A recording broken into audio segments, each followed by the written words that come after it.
আসসালামু আলাইকুম রহমতুল্লাহি ওবারাকাতু। সুপ্রিয় শিক্ষার্থী বন্ধুরা, তোমরা যারা ডিগ্রিতে ভর্তির জন্য আবেদন করেছো, তোমাদের ডিগ্রি ভর্তির আবেদনটির ফলাফল কিন্তু এখন পর্যন্ত প্রকাশিত হয়নি। তো এই বিষয়টা নিয়ে তোমরা অনেকে অনেক টেনশনে আছো। তো তোমরা যারা 2023-24 শিক্ষাবর্ষে ডিগ্রি প্রথম বর্ষে ভর্তির জন্য আবেদন করেছো, তোমাদের আবেদনটির রেজাল্টটা কবে নাগাদ প্রকাশিত হবে, আজকে এই বিষয়টি নিয়ে এই ভিডিওটিতে আলোচনা করব। অবশ্যই সম্পূর্ণ ভিডিওটি মনোযোগ দিয়ে দেখবে এবং তার আগে চ্যানেলটিকে সাবস্ক্রাইব করে না থাকলে অবশ্যই সাবস্ক্রাইব করে ফেলো। আর তুমি যদি ইতোমধ্যে সাবস্ক্রাইব করে থাকো তাহলে তোমাকে অসংখ্য ধন্যবাদ। শিক্ষার্থী বন্ধুরা, তোমরা অনেকেই জানো, অনেকেই বললে বিষয়টা ভুল হয়ে যাবে, তোমরা সবাই জানো যে আমাদের বাংলাদেশে সর্বস্তরের শিক্ষার্থীরা কোটা আন্দোলন করেছে, যার ফলশ্রুতিতে আমাদের দেশের চলমান অবস্থা কিন্তু আর আগের মতো নেই।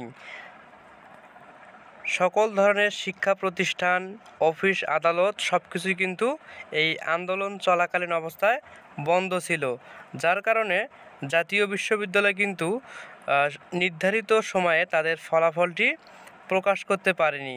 তাই তোমরা যারা ডিগ্রি প্রথম বর্ষে ভর্তির জন্য আবেদন করেছো, তোমাদের আবেদনটি খুব শীঘ্রই জাতীয় বিশ্ববিদ্যালয় থেকে প্রকাশিত হবে। এখন কবে প্রকাশিত হবে এই বিষয়টি জানার জন্য তুমি আমার এই চ্যানেলটিকে সাবস্ক্রাইব করে রাখতে পারো এবং পাশে আসা বেল আইকনটিকে ক্লিক করে রাখবে।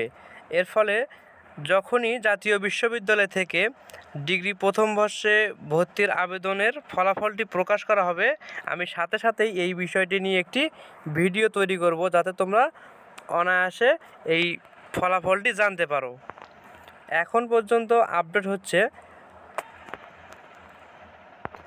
তোমরা যারা ডিগ্রিতে ভর্তির জন্য আবেদন করেছো, তোমাদের আবেদনের ফলাফলটি এখন পর্যন্ত কিন্তু প্রকাশিত হয়নি। শিক্ষার্থী বন্ধুরা, আজকের এই ভিডিওটিতে আপডেট এ পর্যন্তই ছিল। পরবর্তী আপডেট পেতে অবশ্যই চ্যানেলটিকে সাবস্ক্রাইব করে পাশে আসা বেল আইকনটিকে ক্লিক করে রেখো।